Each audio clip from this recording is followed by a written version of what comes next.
empty the chamber on them. And how do you do that? First 6 seconds, point 8 point feet, everything you got. Everything you got. Turn that shit up. Let's go. Welcome to the Scoop World Order. It is Tuesday. It is Penn State week. This is a massive test for the Ohio State Buckeyes. We are in for a treat out at State College. It is going to be a Halloween weekend type game for Penn State. I played in one of those in 2007. The students will all be dressed up in costumes. It'll be severely loud, and it will be against a very, very talented football team in Penn State. So Nevadabuck and I are going to get into this one, dive deep into some of the things that we're hearing coming out of the WAC. So there are some things that I think Ryan Day is going to spring on these guys. We're going to let you in on that. So, but first, as always, thank you guys. As always, we are thankful and grateful for you guys. We have so much fun on this show. Appreciate you guys. Leave us a like. Give us your suggestions. If you have any little wrinkles, any things that you want to suggest to Ryan Day, leave that in the comments. Shout out where you're from as well. And who needs to step up this week? Give me some names of some players that need to play better than they did against Iowa to get this job done on the road out at State College. That being said, going to bring in my good friend at Nevadabuck, Nevada. How are you today? Doing great. It's exciting time. Penn State week. We've been waiting for to see how Ohio State will fare on a big game on the road against a decent opponent. And I'm really excited, and I think the Buckeyes are too, so it's going to be a great matchup. Yeah, and I think this, a little bit of the air came out of the balloon because they got waxed by Michigan pretty good up in the Big House. If they would have gotten past Michigan, this is likely a top 5 matchup. But they're still in the top 15. I believe they're at 12. This is going to be a very severe test for the Buckeyes. Thank God it is a big noon kickoff instead of a night game, because I think that is a huge advantage to Penn State. It'll still be loud, but I don't think there's anything in the world that is loud as Penn State at night. Played in it twice, coached in it in 12. It is a tough place to play. Nevada, early in the week, how are you feeling? What are your thoughts coming off the Iowa game, coming into this game? Our first true road test, Michigan State is not a hard place to play on the road, and they're terrible. Penn State is at least decent, I think above decent, and is a very difficult place to play. What are your initial thoughts heading into our game out at State College? Well, I think that Ohio State fans better be ready for a closer game. I don't think it's going to be a blowout. I think the line is, I saw, anywhere from 14.5 to 15.5. And I think, if history's any guide, that, taking Penn State in the points is probably the play if you're gonna bet the game. I just think the game's going to be close. I think, Ohio State fans have got to be ready for the fact that, Penn State at home is a completely different animal than Penn State at Michigan. And so I think Ohio State is treating this game with the utmost seriousness. That was the beauty of the Iowa game last week. As big a win as it was, and it was a 54-10 win. Like I said, so many things to work on, so many things for the coaches to really scream at the players about. And I think Ohio State's going to come in there. They know that they're going to have their hands full, and I think they'll be ready. But I still think it's going to be a heck of a game and a close one. Yeah, it's a nasty environment. I played in it twice. I lost there in 05. I won there in 07. I went out there in 12 as a coach. I told Urban Meyer, Zach Smith, all these guys that came from the SEC that coached at LSU at night, they coached at Tennessee.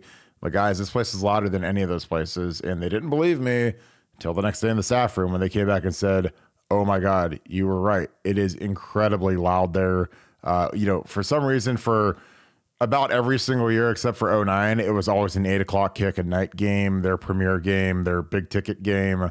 Thank God it's a noon game. I think that takes a little bit of the juice out of the whiteout when those guys can't get as liquored up all day drinking. I think that they're just not going to be as loud. So it'll be interesting. Well, we're going to get into some things you're hearing. Hold on. Hey, Kirk, before you get into that, question. Do they pipe music in there? You've been in there 3 times, twice as a player. Absolutely. One time. Okay. I've always heard that they pipe the music in there because I can't believe that it gets as loud as it does, because you can actually feel the noise. You've been there. You can describe it for people. But I think it has to be manufactured artificially in some way for it to get as loud as it does. Yeah, it's like what the Colts used to do at the RCA Dome back in the day. And, like Tim Hinton was actually down on the sideline in 12, and he was like, and he'd coached at Notre Dame and he'd been around the block, and he's like, they have to pump music in there, or they have to pump. It's like white noise, like crowd noise on the speakers to make it that loud because. Like I said, I played in the big house, coached at Camp Randall. I mean, I've been in loud buildings, the Seahawks I played up at their stadium, which was really loud. There's nothing anywhere close to Penn State. So something is going on. Something is whatever. But I don't know. Like, I mean, after those guys went there, they're like, yeah, something's up. It's really, really, really loud. And I was like, guys, I told you, like, we played there in 2005 and we lost. They were kind of on the upswing. They had Michael Robinson at quarterback. They were promoting him as a Heisman guy. Tom Bahali was the defensive end, first team All-American. I got hurt in the second quarter on a field goal, blew my knee out. Just a terrible way to end that game. I was out of the game in the second quarter. We ended up losing 17-10. But we still, the guys that are on that 05 team, we still talk about how loud that night was. Because, I mean, we just weren't ready for it. And I mean, in 07, my senior year, we went back there, and Alex Boone, thankfully, he played some of that game after I got hurt. He went in a little bit at right tackle in the second half. He remembered how loud it was, and I remember, and we were the only two guys on that entire offense that had played in that game. And I'm like, guys, like, we have to be ready for this. We have to have sign language. We have to have hand signals. You can't make the call. You can't say, hey, it's Rip or Liz or River or Lake or whatever our protection calls or our run calls are. You have to point and you have to make a sign language call. You have to say, River, Lake, we had like 3, 5, we had all these little hand signals that Jimmy Cordell did, and he was excellent with it, and we all knew it, and we didn't even try to listen to the call, because at any other place you can still hear the call, and we would even pass the call. Like when I was playing next to TJ Downing in 05, he would try to pass me the call, like literally he would get it from Nick Mangold, and he would turn to me and say it, and I couldn't hear him, and he was literally my guard right next to me, and he would, like, I would have to read his lips. So, I mean, you could make out an R or an L for Rip or Liz, depending on where we're going to take the call for the running plays. But, it's that hard. And people don't realize that, when you've got a line that hasn't been through something like that, or a young guy, there's nothing like it, and it reminded me of like in 17 that when those guys went out to Kinnick. Kinnick is also a very difficult place to play. We got smacked there in 04. We weren't ready for it. We were young. They were veteran. We went back out there in 06. We were more ready for it. And we smacked them back pretty good after we beat them in 05. But it's a big deal. Like, and I am not a guy that buys into home field advantage very often, because I just think, we've gone up to Michigan and waxed them. We've gone to basically everywhere, and it doesn't make any difference. Penn State is a real thing, and that's not me trying to, give people anxiety or a heart attack over this game. But, if you don't have your mind right for that environment, it will tax you and it will cause you to lose. So we've seen really good Ohio State teams go out there and lose. And we've seen a lot of really good teams barely escape. The 18 team with Haskins and Van Victor with that miracle. And, we just, it's a tough place to play. Does that answer your question, Nevada? That absolutely answers my question. Penn State cheats. They pump in the music. Just wanted to make sure that that we're all on the same page there. For you, everybody out in YouTube land, make sure that that goes out in tweet there. And if you guys are going to the game, God bless you if you wear red. I told my mom not to wear red. Don't wear red. I mean, you guys, because they are. It's probably worse at night games because people are just so nasty. They threw literally cups of piss on our band. Our band said they will never go back to Penn State after the 05 game because it was that nasty. It was inhumane. So I mean, it's like they're that bad of people out there. And like, I'm not ashamed to say it. When everything came crumbling down on them in 2011, I was like, it's what you guys get. You guys always say that we're dirty and we're cheaters. Well, we hate you guys too. And you guys did a lot of stuff that was way worse than what we did. So with that being said, go on to the presentation. So Nevada, talk to me a little bit about tempo. You're hearing some things about tempo. I think that if there's ever a game to break out tempo, this is the game. We did it in 2012. It probably saved our bacon because we weren't playing very well and we went tempo against them out there. And it really was effective. It was unbelievably effective. It negates the noise. Talk to me a little bit about what you're hearing about tempo and the Ohio State offense. Well, I think you're going to see Ohio State try to go faster this weekend. They've generally been a look to the sideline, get the call, kind of do things, look back, get another call. And I think what happens when you do that is it gives the crowd a chance to kind of get revved up, and it kind of creates those moments for them when they know the play clock's running down and they get even louder and louder. And it creates kind of a chaotic environment. And one of the ways that you combat that is by going faster.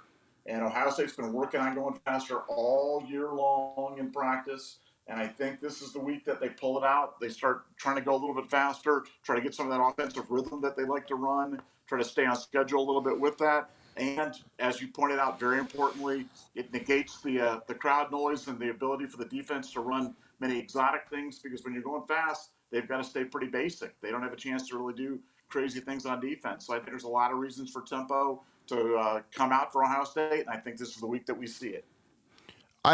In 2012, we weren't very good as a team, and especially weren't very good on offense. It was kind of just the Braxton Miller show. We went undefeated.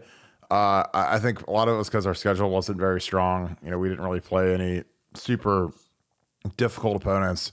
But out there at Penn State, we weren't doing too hot. They had a really good defensive tackle. He ended up being like a 3rd-round pick to the Seattle. And we decided to go tempo against them. And the thing you got to realize is these defensive linemen are used to rotating out every 3 plays. So you 3-4 plays, you watch it. If you watch Ohio State, especially if you're actually at the game, you can see the guys jogging off, the new guys jogging on. And when you go tempo, they can't sub. So, as hard as it is for guys like DeJuan, who weighs 370 pounds, and these big O-line guys, they're used to playing every play. They're not used to rotating in and out. So the O-line guys actually benefit more than the D-line guys. The D-line guys they're used to running to the ball and playing 3 plays, and that's it. By the end of the 2012 drive, when we were going against that really good D tackle, he wasn't even getting out of his stance because he was so exhausted because he couldn't get off the field. He would take 2 steps and just stand up, and Corey Lindsley and Norwell were just laughing, just mauling the kid. And the thing about when you go fast and you go tempo, a lot of times it's one word, it's one signal.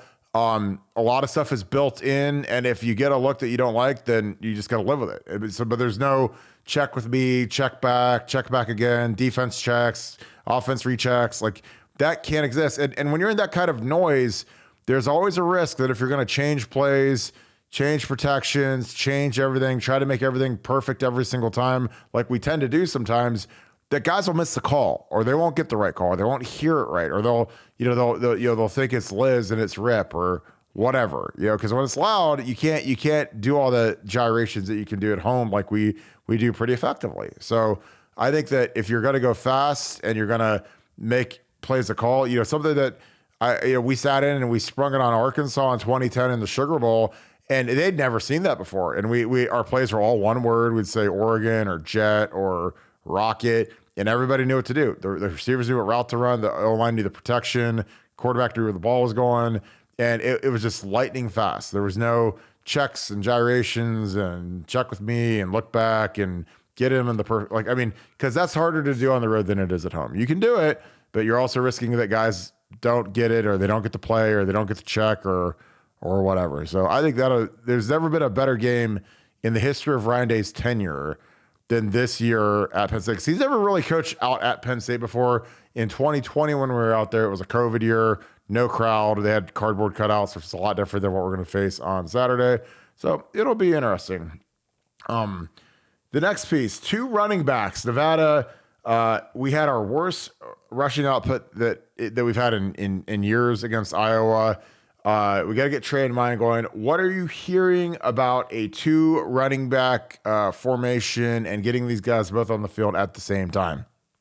Been practicing it, been working it, been running this again for a while now, and it creates some interesting matchups. It creates some interesting angles for them. It creates some interesting things that they can do with kind of that bubble action where they kind of run one of those guys off in motion. You can either bring him back as a runner, or you put him out in the flat as a receiver. It could be a wrinkle that you see them unveil this week against Penn State, something for Penn State to think about. They've been looking for ways to try to get both those guys on the field at the same time, and I think this might be the week that you see a 2 running back look for Ohio State, and I think it gives them some interesting options, especially in the red zone. Yeah, and I think that they showed They've showed these looks in game. They've showed, putting Mayan as a jet motion guy, and they had different Mecca at running back, and so all they got to do is sub in Trey, and they're good to go.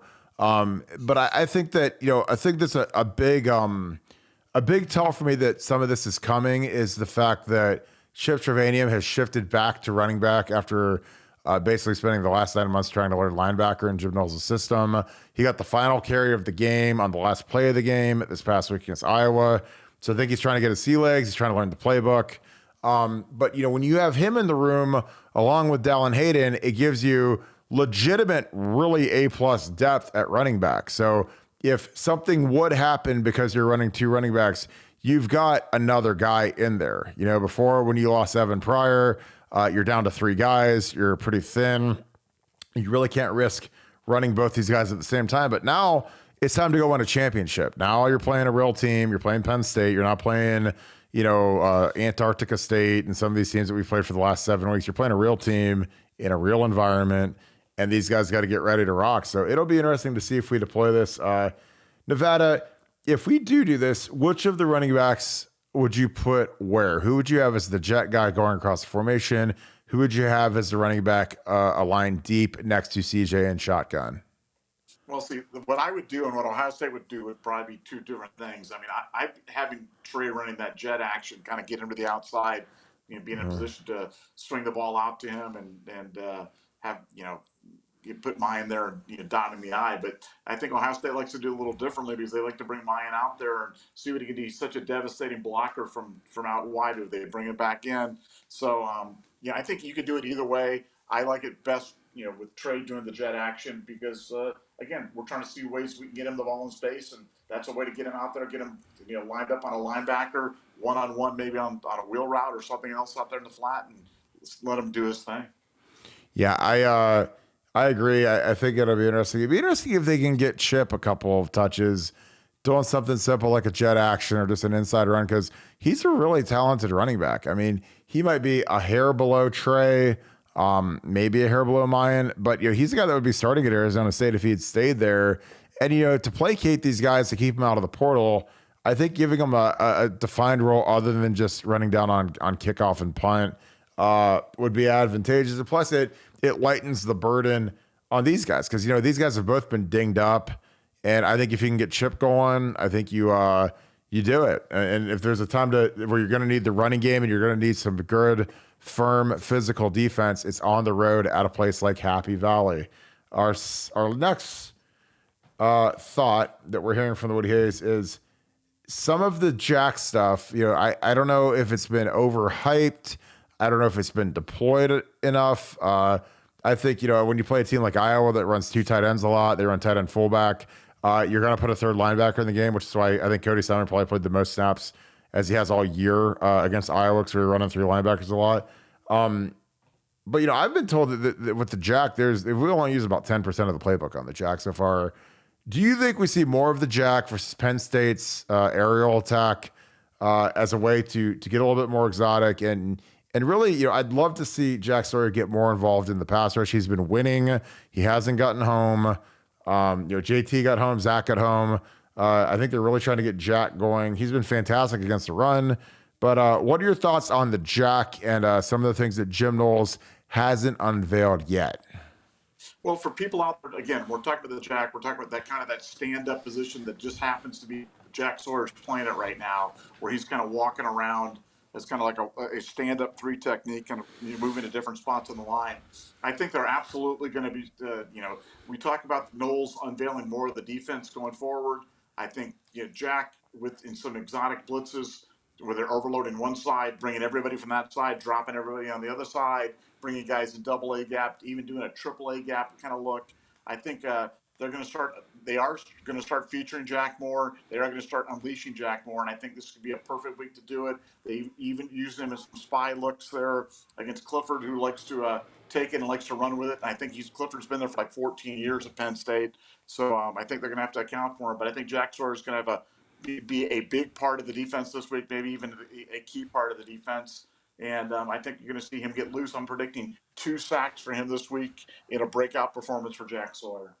I think that'd be fantastic. I think that you're gonna have to get after this quarterback this week. I think that Penn State's offensive line is probably the best we've seen, and that's not really saying much. Notre Dame's was probably the previous best. Iowa's was terrible for their standard. Wisconsin's was terrible for their standard. Obviously, I think that the giant at the end of the schedule in Michigan will be the best line we see, but I think Penn State is a close second. And I think that getting Jack going, along with Zach Harrison, along with JT. I love when we run looks where they're all on the field at the same time, where you put Zach at 3 technique next to Mike Hall and JT and Jack at the ends. I think that is as good of a pass rushing foursome as we've had since the days of Chase Young and Baron Browning, both playing in they used to play a bear front where those guys were the 2 defensive ends and just absolutely miserable to go against. But I think, Jack breaking out would be great juju as the season progresses and as we march towards the Michigan Wolverines. So to wrap this thing up, here's a great shot of the whiteout. Again, for those of you that have never been to it, it is a spectacle unlike no other in the Big Ten. A night game at Penn State truly is an incredible experience. Again, I didn't know what I was getting into before I played there. I grew up an Ohio State fan, diehard Ohio State fan, been to a lot of games in the shoe. I wish that I could say that our environment was close to this one, but it's not. This is a very loud one. If you ever have a chance to go take this in when Ohio State is a significant favorite, do it. You don't go when it's an even matchup because you don't want to be there when they lose because these people, they get very drunk and they get very nasty. And I'm sure that we have fans that act the same way, but they are very loud and very passionate, and it's a different world when you go into State College for a night game. Nevada, do you have any early thoughts? Obviously, you're not holding you to anything. I'm sure you haven't done as much research as you normally do on being that it is only a Tuesday. We're filming this Monday night. What are your early thoughts on the game and early predictions as to how this week will play out leading up to Saturday? Well, I think if I had to do a score prediction right now, I'd go 31-17 Ohio State. They get Ohio State by 2 touchdowns. Again, not enough to cover that 15.5-point spread, but certainly enough. Like I said, I will be happy with a 1-point victory. Any kind of victory up there at Penn State, I never take it for granted. I hope I'm wrong. I hope everybody laughs at Nevada. It's like, oh, Nevada, you were so silly. We won 70-0. And I hope that that's the way that it plays out. But I really think it's going to be a great test for us, a great measuring stick for us in terms of where we go, and a chance for some of those young guys to grow up and play in a tough environment. You showed pictures of the whiteout at night. Luckily, it's not that. It's a noon snoozer. But like you said, the sound machine from Penn State will be on in full effect. I wonder, did they have the sound machine on when they were in the COVID year? So they just cranked it up really loud so the cardboard people were really loud?